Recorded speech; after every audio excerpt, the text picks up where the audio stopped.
మరో breaking news చూస్తున్నాం. BJP నేత కోమటిరెడ్డి రాజగోపాల్ రెడ్డి ఆ పార్టీకి రాజీనామా చేశారు. కాంగ్రెస్ లో చేరేందుకు రాజగోపాల్ రెడ్డి సిద్దమయ్యారు.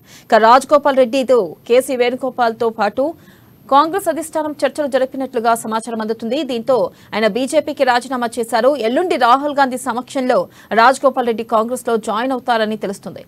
తెలంగాణ ప్రజలు కాంగ్రెస్ వైపు ఉన్నారని అన్నారు రాజగోపాల్ రెడ్డి. బీఆర్ఎస్ ను బీజేపీ ఎదుర్కోలేకపోయిందన్నారు. ప్రజల ఆలోచనలకు అనుగుణంగా కాంగ్రెస్ లో చేరుతున్నానని, బీఆర్ఎస్ కు ప్రత్యామ్నాయం కాంగ్రెసే అని చెప్పారు.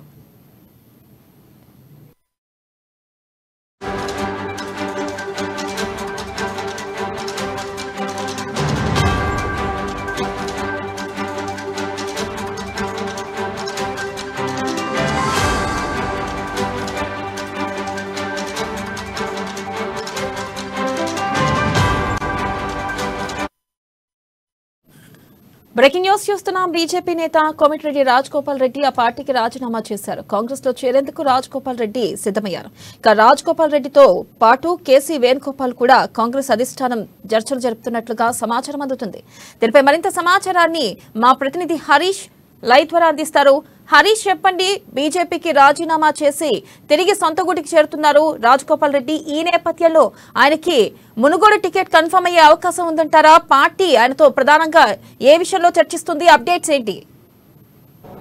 థ్యాంక్ యూ వెనెల. బీజేపీకి పెద్ద శాఖ అని చెప్పవచ్చు. ఏదైతే రాజగోపాల్ రెడ్డి మునుగోడు మాజీ ఎమ్మెల్యే రాజగోపాల్ రెడ్డి బీజేపీకి రాజీనామా చేస్తూ కాంగ్రెస్ పార్టీలో చేరుతున్నట్టుగా కూడా ప్రకటన చేశారు. ఈ నెల 27న రాహుల్ గాంధీ సమక్షంలో రాజగోపాల్ రెడ్డి తిరిగి సొంత గూటికి రాబోతున్నారు. ప్రధానంగా చూస్తే గత కొన్ని రోజులుగా కూడా రాజగోపాల్ రెడ్డి బీజేపీ పైన కూడా అసంతృప్తితో ఆ పార్టీ పైన అసంతృప్తి వ్యక్తం చేయడం జరుగుతుంది. పార్టీ కార్యక్రమాలు కావచ్చు, పార్టీకి సంబంధించిన ఏ అంశాలపైన కూడా ఆయన హాజరు కాని నేపథ్యం కావచ్చు. ప్రధానంగా మునుగోడు బైపోల్ ఎన్నికల సందర్భంగా కూడా కాంగ్రెస్ పార్టీ రాజీనామా చేస్తూ బీజేపీకి చేరడం జరిగింది. అక్కడ పరాభవం పొందిన తర్వాత కూడా బీజేపీలో వారి కీలక పదవులు దక్కుతాయని ఆశించిన నేపథ్యం కావచ్చు, బీజేపీ అధిష్టానం కావచ్చు, ఇక్కడ రాష్ట్ర నాయకత్వం కావచ్చు, రాజగోపాల్ రెడ్డికి సంబంధించి అక్కడ పదవులు కావచ్చు, మిగతా విషయాల్లో కూడా ఎలాంటి రాజగోపాల్ రెడ్డికి కూడా ఆశించిన ఏదైతే పార్టీలో దక్కకపోవడంతో ఆయన అసంతృప్తిగా కొనసాగుతూ వస్తున్నారు. ఈ నేపథ్యంలో గత స్క్రీనింగ్ కమిటీ సమావేశం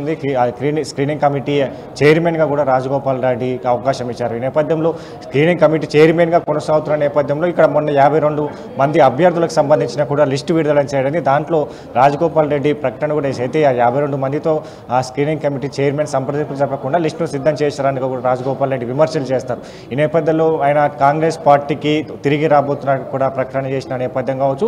మునుగోడుకు సంబంధించి కూడా ఆయన గతంలో బైపోల్స్లో కూడా పోటీ చేసిన నేపథ్యం, అదే మునుగోడు సంబంధించిన సీటును కూడా కోరుతున్న పరిస్థితి. ఈ నేపథ్యంలో గత కొన్ని రోజులకు కూడా రాజగోపాల్ రెడ్డి పార్టీ మాత్రం వార్తలు వస్తాయి. దానిపైన కూడా ఏఐసీసీ నేతలు కూడా రాజగోపాల్ రెడ్డితో కూడా సంప్రదింపులు జరిపాడు. కేసీ వేణుగోపాల్తో సహా కూడా రాష్ట్ర ముఖ్య నేతలంతా కూడా రాజగోపాల్ రెడ్డి తోటి సంప్రదింపులు జరిపినట్టుగా తెలుస్తుంది. ఆయన ప్రధానంగా మునుగోడు సీటు ఆశించే క్రమం కావచ్చు. ఆయన దానికి సంబంధించి కూడా ఈరోజు ఇదే అంశం పైన కూడా అక్కడ సిఈసి కమిటీ సమావేశం నిర్వహిస్తున్నారు కాబట్టి సమావేశంలో కూడా రాజగోపాల్ రెడ్డి మునుగోడుకు సంబంధించిన ఆ సీటు పైన కూడా చర్చించే అవకాశం ఉన్నది. ప్రధానంగా గత ఏదైతే మునుగోడులో బీజేపీ తరఫున పోటీ చేసిన నేపథ్యం కావచ్చు, ఏదైతే బీఆర్ఎస్ అప్పటి గతంలో బీఆర్ఎస్ పార్టీకి బీజేపీ పార్టీ ఎదుర్కోగలుగుతుంది అనే నినాదంతో కూడా రాజగోపాల్ రెడ్డి బీజేపీలోకి చేరడం జరిగింది. గత ఏడున్నర కాలం కింద కూడా ఆ బీజేపీకి కాంగ్రెస్ పార్టీ ధీటైనది. అలాగే బీజేపీని ఎదుర్కోవాలంటే కాంగ్రెస్ పార్టీకి సాధ్యమన్నట్టుగా కూడా ఆయన ప్రకటన చేసిన నేపథ్యం కావచ్చు.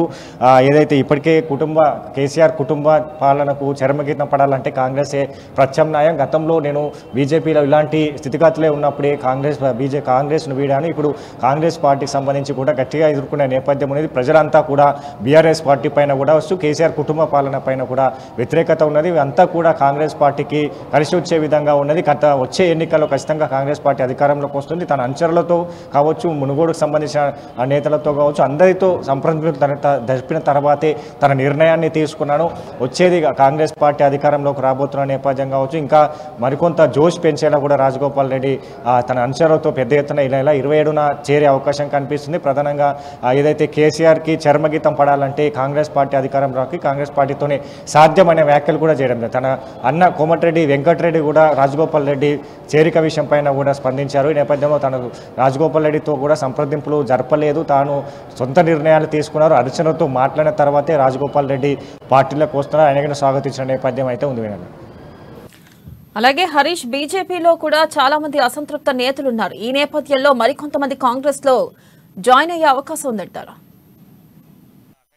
అంటే బీజేపీకి సంబంధించిన 52 మందితో కూడిన అభ్యర్థుల లిస్టు విడుదల చేయడం జరిగింది. దాంట్లో ఏదైతే ముఖ్య నేతలుగా తన పార్టీ నుంచి వచ్చిన వాళ్ళు కావచ్చు, ముఖ్య నేతలుగా కొనసాగుతున్న వాళ్ళకు మొదటి లిస్టులోనే వాళ్ళకు చోటు దక్కుతుందని ఆశించిన నేపథ్యం కావచ్చు, ఇతర నియోజకవర్గాలకు సంబంధించి కూడా వాళ్ళు టికెట్లు ఆశిస్తున్న నేపథ్యం కావచ్చు, అట్లాంటి నేతలంతా కూడా అసంతృప్తితో కొనసాగుతున్నారు. ఇతర కీలక పదవులు ఇచ్చే అవకాశం ఉన్నదాన్ని కూడా ఆశించి భంగపడ్డ వాళ్ళు ఉన్నారు. అంటే వీళ్ళంతా కూడా కాంగ్రెస్ పార్టీ వైపు చూస్తున్నారు. కాంగ్రెస్ పార్టీలోకి వస్తే ఏ నియోజకవర్గాలకు సంబంధించిన టికెట్ ఆశించే అవకాశం ఉన్న నేపథ్యం కావచ్చు. ఇక్కడ బీఆర్ఎస్ పార్టీ నుంచి ఇప్పటికే చూడొచ్చు అయితే 115 నియోజకవర్గాలకు సంబంధించి కూడా అభ్యర్థులను ప్రకటించిన నేపథ్యం కావచ్చు. వాళ్ళంతా అక్కడ సీటు దక్కని వాళ్ళంతా కూడా కాంగ్రెస్ పార్టీలో చేరుతున్న నేపథ్యం కావచ్చు. ఇప్పటికే కొంతమంది ముఖ్య నేతలతో కూడా ఇక్కడ టీపీసీసీ ముఖ్య నేతలంతా కూడా సంప్రదింపులు జరుపుతున్నారు, రహస్య భేటీలు జరుపుతున్నారు. ప్రధానంగా కాంగ్రెస్ పార్టీలోకి రావాలని వాళ్ళు కోరుకుంటున్న నేపథ్యం కావచ్చు. ఏ నియోజకవర్గాలకు సంబంధించి టికెట్లు ఆశిస్తున్న నేపథ్యం కావచ్చు. మొత్తంగా చూసుకున్నట్టయితే బీజేపీకి సంబంధించి కూడా మరికొన్ని రోజుల్లో కూడా కాంగ్రెస్ పార్టీకి పెద్ద ఎత్తున కూడా చేరికలు ఉండే అవకాశం కనిపిస్తుంది. ఇక్కడ బీఆర్ఎస్ నుంచి కూడా పెద్ద ఎత్తున చేరికలు జరిగే అవకాశం కనిపిస్తుంది. ఎందుకంటే బీజేపీకి సంబంధించి ఇక్కడ రెండో లిస్టు విడుదలయ్యే అవకాశాలు ఉన్నాయి. అలాగే మొత్తంగా 119 నియోజకవర్గాలకు సంబంధించి కూడా బీజేపీ ఆ లిస్టు ప్రకటించిన తర్వాత కూడా ఈ అసంతృప్తులంతా కూడా పెరిగే అవకాశం ఉన్నది. వాళ్ళంతా కూడా ఇప్పటికే కాంగ్రెస్ పార్టీకి సంబంధించిన రెండో ఏదైతే అభ్యర్థుల ఎంపిక ప్రక్రియకు సంబంధించి కూడా ఈరోజు అక్కడ ఢిల్లీలో స్క్రీనింగ్ కమిటీ సమావేశం జరుగుతుంది, సిఈసీ సమావేశం జరుగుతుంది.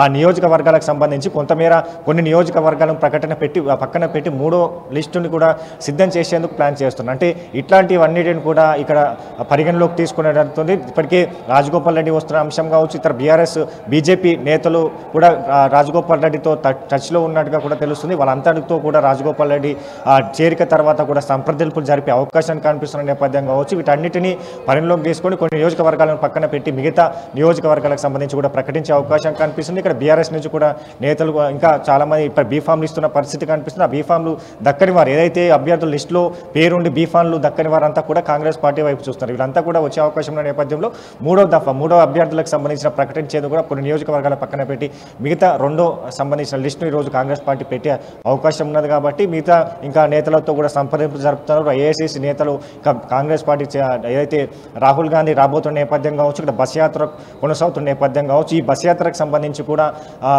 ఆ క్రమం కొనసాగే క్రమంలో కూడా ఇతర నేతల పెద్ద ఎత్తున చేరికలు ఉండే అవకాశం ఉన్నది. అలాగే 31వ తేదీన కూడా కొల్లాపూర్ సంబంధించి కూడా ప్రజా బేరీ ఉన్నది. ఆ బేరీ వేదిక కూడా ప్రియాంక గాంధీ సమక్షంలో పెద్ద ఎత్తున సభను నిర్వహిస్తున్నారు. ఆ సభలో కూడా ఇక్కడ బీజేపీ నుంచి బీఆర్ఎస్ నుంచి కూడా నేతలు పెద్ద ఎత్తున చేరికలు ఉండబోతున్న నేపథ్యం కావచ్చు. మొత్తంగా చూసుకున్నట్టయితే రాజగోపాల్ రెడ్డి చేరిక తర్వాత ఇక నల్గొండ జిల్లాకు సంబంధించి కూడా ఇంకా పెద్ద ఎత్తున చేరికలు ఉండే అవకాశం కనిపిస్తుంది. అట్లాంటి చేరికలు ఉన్న నేతలకు కావచ్చు, ఇక్కడ మిగతా సంబంధించిన అభ్యర్థులు ప్రకటించేందుకు కూడా మూడవ విడతకు సంబంధించి కూడా కొన్ని నియోజకవర్గాలు పక్కన పెట్టే అవకాశం అయితే ఉంది.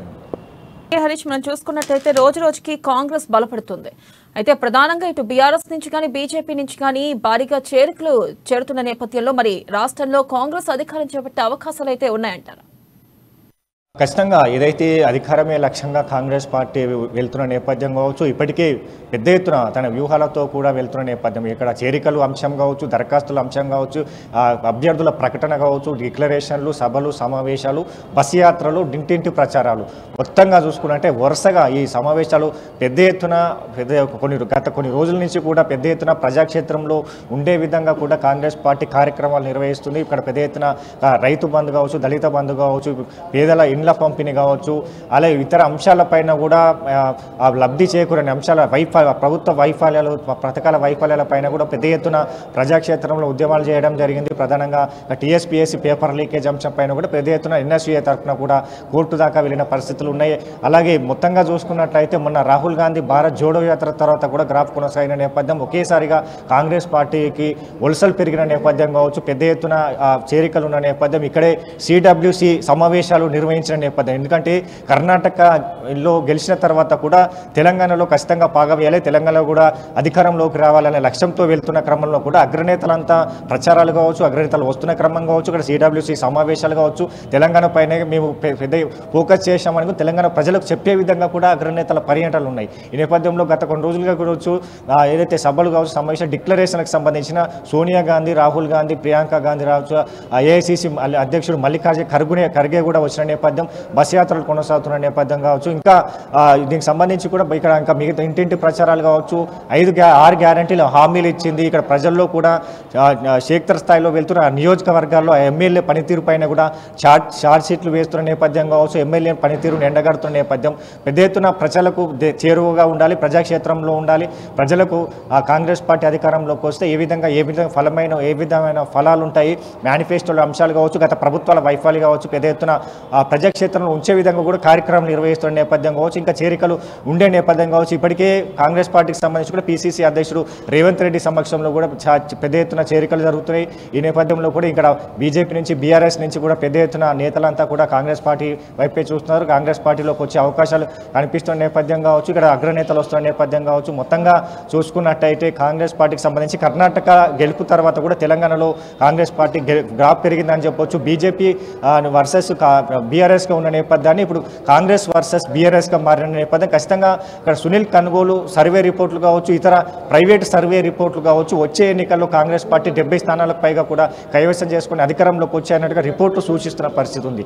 అంటే మొత్తంగా చూసుకున్నట్టయితే ఇక్కడ బీఆర్ఎస్ ప్రభుత్వం పైన కూడా ప్రజల్లో వ్యతిరేకత పెరిగింది, ప్రజల్లో నమ్మలేని పరిస్థితుల్లో ఉన్నారు. గతంలో మేనిఫెస్టో ఇచ్చిన అంశాలు కావచ్చు, ఇతర పథకాలు తీసుకొచ్చిన వైఫల్యాలు కావచ్చు, ఇతర అంశాలన్నిటి కూడా అమలు చేయలేకపోయింది. కేజీ టు పీజీ ఉచిత విద్య కావచ్చు, మిగతా సంబంధించిన దళిత బంధు అసైన్ భూముల పట్టాలు కావచ్చు, పోడు భూముల పట్టాల పంపిణీ కావచ్చు, వీటన్నిటిలో వైఫల్యాలు చెలిగింది, ప్రజల్లో కూడా వ్యతిరేకత పెరిగింది. దీన్ని క్యాష్ చేసుకోవాలి, ప్రజాక్షేత్రంలో ఉన్న దీంట్ని ప్రజలకు తెలిపే విధంగా నిర్ణయిస్తూ చెప్పే విధంగా కూడా ప్రయత్నిస్తూ కాంగ్రెస్ పార్టీ అధికారంలోకి వస్తే ఏ విధంగా ఉంటుందన్న పైన కూడా చెప్పే ప్రాధాన్యం చేస్తుంది. ఇక్కడ మేనిఫెస్టోకి సంబంధించి కూడా అన్ని సామాజిక వర్గాలకు సంబంధించి మేనిఫెస్టోలో అంశాలు ఉండబోతున్నాయి. ఈ నేపథ్యంలో బస్ యాత్రకు సంబంధించి కూడా మరో మేనిఫెస్టో రాహుల్ గాంధీతో ప్రకటించే అవకాశం ఉన్నది. ఇక మహిళా డిక్లరేషన్ రాబోతుంది, మైనార్టీ డిక్లరేషన్ రాబోతుంది. ప్రధానంగా చూసుకున్నట్టయితే మొత్తంగా చూస్తే అయితే వచ్చే ఎన్నికల లక్ష్యంగా కాంగ్రెస్ పార్టీ వెళ్తున్న క్రమంలో కూడా ఇవన్నిటిని కూడా క్యాచ్ చేసుకోవాలి. బీఆర్ఎస్ బీజేపీ ప్రభుత్వాన్ని ఎండగడుతూ కూడా ప్రజల్లోకి వెళ్ళాలి, ప్రజల వ్యతిరేకతను క్యాచ్ చేసుకొని